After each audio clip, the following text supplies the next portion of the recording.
సుమన్ టీవీలో మీ business promotions కోసం ఈ కింది నెంబర్ను సంప్రదించగలరు.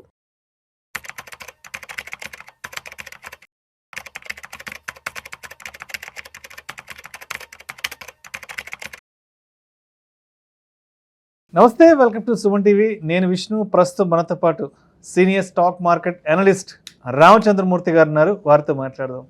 రామచంద్రమూర్తి గారు నమస్తే సార్. నమస్తే విష్ణు గారు. Welcome to Vishnu talks and welcome to Suman TV. Thank you అండి. ఒక్కసారి ఇవాళ మార్కెట్ క్లోజింగ్ ఎక్కడో చూద్దామా.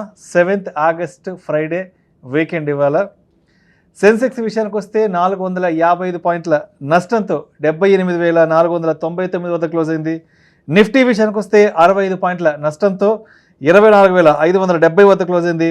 బ్యాంక్ నిఫ్టీ విషయానికి వస్తే 317 పాయింట్ల నష్టంతో 57,746 వద్ద క్లోజ్ అయింది. గత వారం 10 రోజులుగా మార్కెట్లు బాగా పాజిటివ్ ర్యాలీతోనే క్లోజ్ అవుతున్నాయి. ఈ వీకెండ్ కూడా పాజిటివ్గానే క్లోజ్ అవుతాయని అందరూ అనుకున్నారు, దలాల్ స్ట్రీట్ అంతా కూడా. బట్ ఎందుకో ఈ వీకెండ్ కొంచెం గట్టిగానే మార్కెట్లకి దెబ్బ కొట్టింది.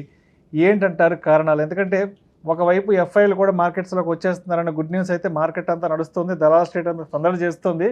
బట్ ఈ తరుణంలో కూడా మార్కెట్ నష్టాల్లో క్లోజ్ అవ్వడానికి ఎటువంటి కారణాలు ఇక్కడ దోహదపడుతున్నాయి? యాక్చువల్గా మార్కెట్లో మీరు అన్నట్టు లాస్ట్ 1 వీక్తో పోలిస్తే ఇవాళ 1 వీక్ లాస్ట్ మండే లేదా లాస్ట్ ఫ్రైడే లో కానీ ఇవాళ క్లోజింగ్ రేట్ కానీ చూసుకుంటే హైలోనే ఉంది. అంటే ఇప్పుడు ఇవాళ ఈవెన్ ఏంటంటే క్రూడ్ పెరగడం వల్ల రాత్రి 3% ధరలు మళ్ళీ కొంచెం స్పైక్ అయింది. స్పైక్ అవడం వల్ల నిఫ్టీ డౌన్ అయింది. అసలు యాక్చువల్గా పొద్దున్న 150 పాయింట్స్ మైనస్ నుంచి వాళ్ళ 60 పాయింట్స్ మైనస్ క్లోజ్ చేయటం అనేది 60 పాయింట్స్ అనేది నార్మల్ క్లోజింగే. సో కాబట్టి 0.01% 2% కానీ పెద్ద ఎఫెక్ట్ కాదండి. సో అంటే ఏంటంటే బాగా ర్యాలీ వచ్చింది కాబట్టి కొంత ఒక్కోసారి ఇవి ఒక 100 పాయింట్స్ వరకు మనం ఎక్స్పెక్ట్ చేయొచ్చు నిఫ్టీని ప్లస్ ఆర్ మైనస్. మేజర్గా ఇదేంటంటే సైకలాజికల్గా మేజర్ సపోర్ట్ రెసిస్టెన్స్ 24,200 దాటి పైన నిలబడింది. కాబట్టి ఇంకా మనకి ట్రెండ్ ఈ అబోలో ఉండే ఛాన్స్ ఉంది. సో అందుకని ఏంటంటే మనం ఇవాళ డౌన్ అయినంత మాత్రాన ఏదో డౌన్ అయిపోయింది అనేది ఏం లేదు. ఇది కామన్గా 100 పాయింట్స్ 150 అయితే ఏంటంటే డౌన్ అయితే బై ఆపర్చునిటీ కింద తీసుకోవాలి. ఎందుకంటే ట్రెండ్ పాజిటివ్ సైడ్కి వచ్చేసింది. ఇవాళ ట్రంప్ భయపెట్టిన మార్కెట్ ఏదో ఒక 100 పాయింట్లు తగ్గటం మళ్ళీ నెక్స్ట్ డే కల్లా రికవర్ అయిపోతుంది. కానీ అసలు స్టాక్స్ ఇక క్లియర్గా ఏం చెప్తున్నాయంటే ఎవరి మాట వినేది లేదు. టాప్ 100 కంపెనీస్ అన్నీ 20% 25% ర్యాలీ వచ్చేసాయి. సో చాలా ఫాస్ట్గా ఇప్పుడు టాప్ 100 కంపెనీస్ అన్నీ కూడా లార్జ్ క్యాప్ అన్నీ కూడా ఎవరి మాట వినమని ఆ బాటమ్ బాటమ్ అవుట్ అయిపోయి ర్యాలీకి వచ్చేసాయి. ఈవెన్ ఐటీ సెక్టర్ మొన్నటిదాకా అండర్ పర్ఫార్మ్ అన్నదల్లా కూడా 20% వచ్చేసింది. సో ఇప్పుడు ఇండియన్ టాప్ 100 కంపెనీస్ మంచి రిజల్ట్స్ ఇచ్చాయి. లాస్ట్ క్వార్టర్ అంతా కూడా బాగానే ఉంది. కాబట్టి ఎవరి మాట వినే పరిస్థితులు అవి లేవు. ఇప్పుడు మిడ్ క్యాప్ స్టార్ట్ అయింది ర్యాలీ. సో ఇన్వెస్టర్స్ ఎఫ్ఐఎస్ కూడా వచ్చేస్తున్నారు. లాస్ట్ మంత్ ఫస్ట్ టైం పాజిటివ్లోకి వచ్చారు, ఇప్పుడు కూడా బయింగ్లోకి వచ్చారు. కాబట్టి మాన్సూన్ చాలా బాగుంది. మనకి జూన్లో రాలేదు కానీ జూలై 1.5 మంత్ లేట్ అయింది కానీ జూలై నుంచి బాగా వచ్చాయి. సో మార్కెట్లో నెగిటివ్ పాయింట్లు కన్నా పాజిటివ్ పాయింట్లు ఎక్కువ ఉన్నాయి. నెగిటివ్ పాయింట్ ఒక్కటే ట్రంప్ నెగిటివ్ ఉంది. అయితే ట్రంప్ కూడా ఏం జరుగుతుందంటే ఆయన ఎక్కువ స్ట్రాంగ్గా ఇరాన్ మీద యుద్ధం చేసే పరిస్థితి కూడా లేడు. లోకల్గా కూడా నెగిటివ్స్ ఉన్నాయి. So crude oil up and down అవటం తప్ప ఒక పెద్ద ఇంకా వచ్చేది ఏం లేదు. అయితే యుద్ధం కంటిన్యూ అవుతుందా లేకపోతే రన్నింగ్లో ఉంటుందా, ఇంకా హార్మోజ్ ఓపెన్ చేయటం ఇవి కొంచెం ఇబ్బంది ఉంది. సో నౌకలు షిప్పులు ఒక్కోసారి వస్తున్నాయి, ఆగుతున్నాయి. సో ఆ ఒక్క ఇదే తప్ప ఇంటర్నేషనల్ అంతా కూడా ఎక్సెప్ట్ కొరియన్ మార్కెట్ తప్ప మిగతా అంతా కూడా నార్మల్ స్టెబిలైజ్ అవుతుంది. అలాగే రేట్ కట్స్ కూడా ఇప్పుడు యూఎస్లో కూడా ఇవ్వలేదు, నార్మల్ రేట్ కట్స్ చేశారు.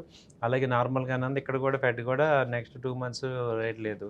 సో ఇన్ఫ్లేషన్ని నార్మల్ చేశారు. సో అంత ఎకానమీ అంతా కూడా పాజిటివ్గానే బూస్టింగ్గానే ఉంది. సో పాజిటివ్గానే. సో అయితే రామచంద్రమూర్తి గారు, గత వారం రోజుల నుంచి మార్కెట్స్లో బాగా ప్రముఖంగా ప్రస్తావనకు వస్తున్న టాపిక్ ఏంటంటే సౌత్ కొరియన్ మార్కెట్స్లో కొంత క్రాష్ వచ్చింది కదా, ఏఐ బబుల్ బ్లాస్ట్. సో దీన్ని ఎలా చూడాలంటారు?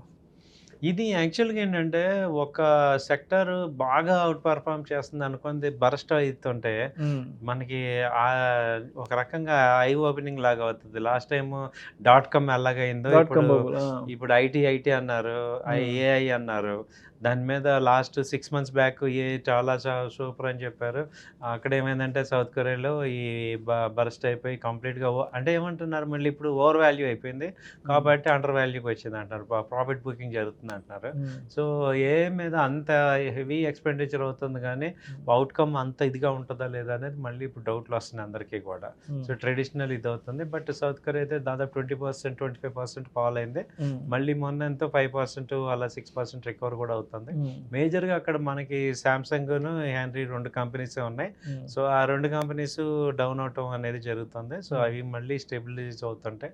సో ఇప్పుడు మనకి జనవరిలో అయితే ఎలా జరిగిందో ఇప్పుడు అక్కడ ఏషియన్ కంట్రీస్లో వాటిలో జరుగుతున్నాయి అది.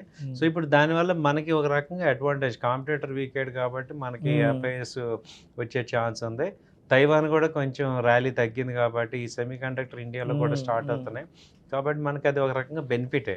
సో ఇప్పుడు రామచంద్రమూర్తి గారు, ఇప్పుడు గత 2 సంవత్సరాల నుంచి మార్కెట్లు నెగిటివ్లో ఉన్నాయి. సో ఆ టైంలో మార్కెట్లోకి ఎంట్రీ తీసుకోవడానికి వెనకడుగేసిన వాళ్ళు ఇప్పుడు లాస్ట్ వారం 10 రోజుల నుంచి మార్కెట్లు కొంత యూటర్న్ తీసుకున్నాయి, కొంత పాజిటివ్ ర్యాలీతో ఉంటున్నాయి, ముందుకెళ్తున్నాయి కాబట్టి ఎఫ్ఐలు కూడా మార్కెట్లోకి పెద్ద ఎత్తున పెట్టుబడుల ప్రవాహం కొనసాగిస్తున్నారు కాబట్టి ఇప్పుడు ఈ టైంలో మార్కెట్లోకి ఎంటర్ కావడానికి ఇది సరైన శుభ సమయం అంటారా లేదంటారా?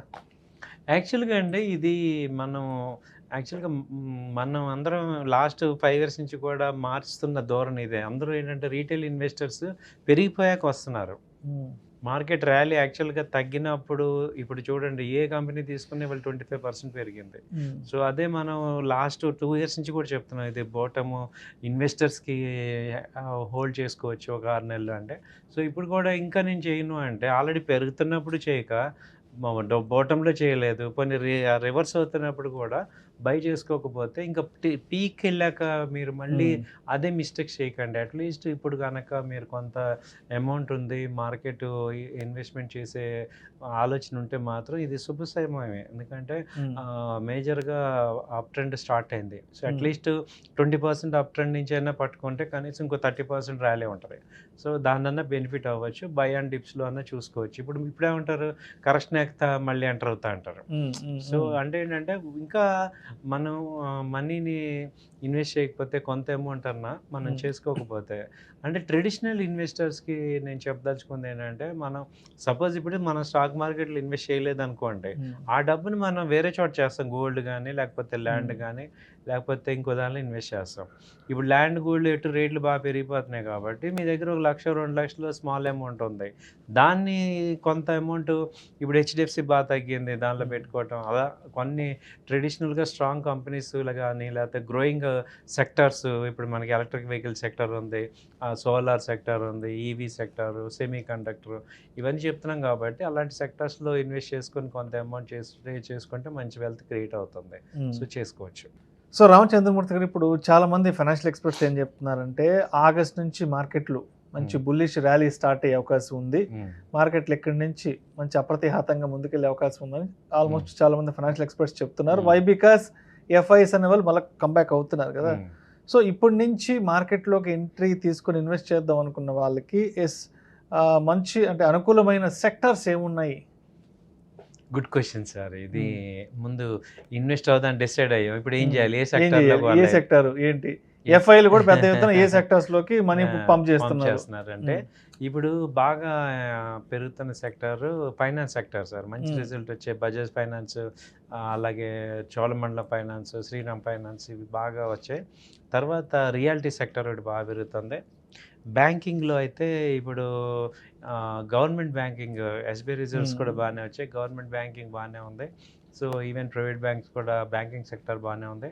ఆటోమొబైల్ అయితే కొంచెం ఒక 20% పెరిగినాయి, అదేదైనా డిప్ వచ్చినప్పుడు యాడ్ చేయొచ్చు, అవి పెరుగుతున్నాయి. తర్వాత మెటల్స్, కన్జ్యూమర్ గూడ్స్, ఇప్పుడు ఫార్మా, ఎఫ్ఎంసీజీ, ఈ ట్రెడిషనల్స్ అన్నీ కూడా ఉన్నాయి, బాగానే ఉంది. ఇంకా వెళ్తే ఈ సెమీ కండక్టర్ స్టాక్స్, అలాగే సీజీ పవర్ కానీ ఇవి బాగానే ఉన్నాయి. సో ఐటీ సెక్టర్ కూడా ఇప్పుడు బాటమ్ అవుట్ అయ్యి రివర్స్ అవుతుంది. సో ఈ సెక్టర్స్ బాగానే గ్రో అవుతున్నాయి కాబట్టి వీటిల్లో ఒక 10% చొప్పున సెక్టర్కి 10% చొప్పున పెట్టుకున్నా మీకు 10 సెక్టర్స్ 100% అయిపోతుంది. సో ఒకే సెక్టర్లో టూ మచ్ పెట్టకుండా ఒక సెక్టర్కి 10% అలా ఇన్వెస్ట్ చేసుకున్నా బెటర్గా ఉంటుంది. అండ్ అదేవిధంగా మ్యూచువల్ ఫండ్స్ వాళ్ళ పరిస్థితి ఎలా ఉంది, ఆల్రెడీ ఇన్వెస్టెడ్ పోర్ట్ఫోలియోస్ ఎలా ఉన్నాయి, అండ్ ఎస్ మ్యూచువల్ ఫండ్స్లో కూడా ఇన్వెస్ట్ చేద్దాము ఈ ఆగస్టు సెప్టెంబర్ నుంచి ఎంటర్ అవుదాము అంటే ఎప్పటి నుంచి ఆలోచనలో ఉన్నవాళ్ళు ఈ అప్కమింగ్ మంత్స్లో ఈ కపుల్ ఆఫ్ మంత్స్లో ఎంటర్ అవుదాం అనుకున్న వాళ్ళు మీరు ఏం చెప్తారు? మ్యూచువల్ ఫండ్స్ అయితే ఇంకా ఎంటర్ అవ్వచ్చు అంటే లంసమ్ అయినా కానీ ఎస్ఐపిలో కానీ. సో ఇప్పుడు మిడ్ క్యాప్ ఫండ్ కానీ స్మాల్ క్యాప్ ఫండ్ కానీ బాగా పెర్ఫామ్ చేసే ఛాన్స్ ఉంది. బాగా బీట్ అయిపోయింది. స్మాల్ క్యాప్ అయితే బాగా బీట్ అయిపోయింది. అది నెక్స్ట్ 3 years ఆర్జిన్లో చూసుకుంటే బాగానే వస్తుంది. మిడ్ క్యాప్ కూడా బాగా పెరిగే ఛాన్సెస్ ఉన్నాయి.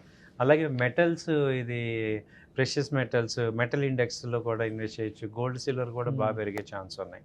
సో వాటిల్లో కొంత మల్టీ క్యాప్ ఫండ్ అంటుంది దాన్ని. మల్టీ క్యాప్ ఫండ్ కానీ ఆపర్చునిటీ ఫండ్ కానీ వీటిలో చేసుకోవచ్చు. చేసుకుంటే బాగుంది. ఇప్పుడు సౌత్ కొరియన్ మార్కెట్స్ క్రాష్ ఏదైతే ఉందో ఇది తైవాన్ మార్కెట్లకి, జపాన్ మార్కెట్లకి, అమెరికన్ మార్కెట్లకి ఏదైనా ఇంపాక్ట్ చూపించే అవకాశం ఉందా? ఒకవేళ ఆ మార్కెట్స్ కనుక ఇంపాక్ట్ అయితే ఇండియన్ ఈక్విటీలోకి వచ్చే ఇబ్బందులు ఏంటి? ఇప్పుడు సౌత్ కొరియన్ ఎఫెక్ట్ అది లోకల్ ఇంపాక్ట్, అది జరుగుతున్నది లోకల్ ఇంపాక్ట్ వల్ల జరిగింది తప్ప ఇంటర్నేషనల్ వల్ల జరగల. సో ఇంటర్నేషనల్ జరిగితే అన్ని మార్కెట్స్ డౌన్ అవుతాయి. కాబట్టి ఇప్పుడు కాంపిటేటర్ తగ్గటం వల్ల ఏషియన్ కంట్రీస్ స్టాక్ ఎక్స్చేంజ్ కొంచెం బెనిఫిట్ ఉంది. సో అక్కడ ఉన్న రీటైలర్స్, అదే అక్కడ ఉన్న FIS ఇటు కౌంటర్ అవుతారు. అంతేగాని యుఎస్ మార్కెట్కి చైనా మార్కెట్కి పెద్ద ఇంపాక్ట్ అయ్యేది ఏం లేదు. వేరే యూరోప్ కానీ మార్కెట్స్కి ఏం ఇంపాక్ట్ లేదు. ఒకవేళ ఉన్నా కానీ డిస్కౌంట్ అయిపోతుంది. 2-3 రోజులు డౌన్ అవుతారు, మళ్ళీ మోతుంది. ఎందుకంటే కొరియన్ మార్కెట్ వరల్డ్ మీద పెద్ద ఇంపాక్ట్ లేదు. అదేదో సైలెంట్గా ఉంటుంది తప్ప కొరియన్ మార్కెట్ ఇంపాక్ట్ చేసేంత పరిస్థితి లేదు. కాబట్టి ఇబ్బంది ఏం లేదు.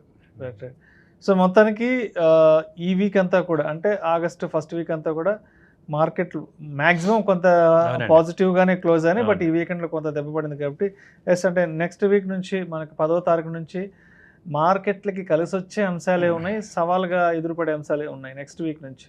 కలిసి వచ్చే అంశాలు ఏంటంటే ఇది ఇది ఏంటంటే టెక్నికల్గా రెసిస్టెన్స్ దాటింది. నిఫ్టీ ఇండెక్స్ 24,200 సపోర్ట్ దాటింది. అలాగే టాప్ కంపెనీస్ అన్నీ కూడా మంచి రిజల్ట్స్ ఇచ్చాయి. కాబట్టి అవన్నీ కూడా అరౌండ్ 20% పైన హైక్ అయినాయి. కాబట్టి ఏంటంటే ఇదొక ఈ బాటమ్ అవుట్ అయిపోయి అంటానికి నిదర్శనం అందరికీ కూడా. ఎప్పుడైతే first way of positive sign వస్తుందో నెక్స్ట్ లెగ్లో ఏమవుతుందంటే మిగతా జనాలందరూ కూడా ఇంట్రెస్టెడ్గా ఎంటర్ అవుతారు కాబట్టి ర్యాలీ స్టార్ట్ అవుతాయి. ఇప్పటిదాకా ఏంటంటే ర్యాలీ ఫార్మేషన్ జరిగింది లాస్ట్ 4 months నుంచి. ఇప్పుడు ర్యాలీ స్టార్ట్ అవుతుంది. ఆగస్ట్, సెప్టెంబర్, అక్టోబర్ వరకు బాగా కంటిన్యూగా మంచి ర్యాలీ అనేది. ఎందుకంటే 2 ఏళ్ల నుంచి ఆగి ఉన్న ఆకలి కసి కాబట్టి 2024 సెకండ్ హాఫ్లో మంచి ర్యాలీ వచ్చింది మనకి ఇండియన్ మార్కెట్లో. అది మళ్ళీ ఇప్పుడు 2026లో వచ్చే ఛాన్స్ కనపడుతుంది కాబట్టి be bullish. So buy and dip ఉండండి. మంచి అయితే ఏంటంటే వీక్ కంపెనీ సెలెక్ట్ చేసుకోకండి. మంచి స్ట్రాంగ్ కంపెనీ, రిజల్ట్స్ బాగుంది, ఫండమెంటల్గా కొంచెం చూసుకోవాలి. ఎందుకంటే రిజల్ట్స్ ఎలా ఉన్నాయి, సేల్స్ గ్రోత్ ఉందా, 20% గ్రోత్ ఉందా, ప్రాఫిట్ 20% గ్రోత్ ఉందా, ఇంతే ఈ 2 చూసుకుంటే చాలు, ర్యాలీలో పార్టిసిపేట్ చేయొచ్చు. అలాగే ఆ సెక్టర్ గ్రోత్ ఎలా ఉంది, గ్రోయింగ్ సెక్టర్ ఎలా ఉంది, ఇవన్నీ చూసుకుంటే బాగానే ఉంటుంది. Right sir. Thank you sir. Thank you so much Ramachandramurthy గారు.